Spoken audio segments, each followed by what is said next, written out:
வணக்கம், நான் விஎம் பாண்டியன். இது கஞ்சி தண்ணி, இது பவுடர் உப்பு, இது கல் உப்பு, ஓகேங்களா? இப்போ 2 பிளேட்டில் கொஞ்சம் போல் லெமன் ஜூஸ், அவ்வளோதான்.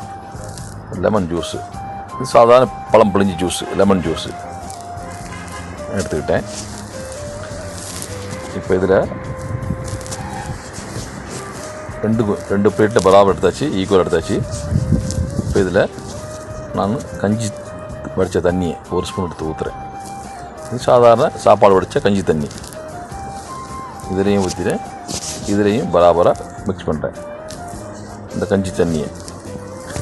ஓகே, இப்போ இதில் நான் இந்த பவுட்ரு உப்பை போடுறேன், 1 ஸ்பூன் பவுட்ரு உப்பை போடுறேன்.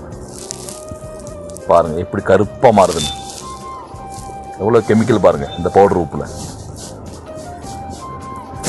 இதில் இப்போ நான் கல் உப்பு போடுறேன் பாருங்கள், 1 ஸ்பூன் கல் உப்பு போட்டேன். நோ சேஞ்ச், எந்த மாற்றமும் இல்லை. இப்போ எப்போயுமே கல் உப்பு யூஸ் பண்ணுங்கள், பவுட்ரு இப்போ யூஸ் பண்ணாதீங்க.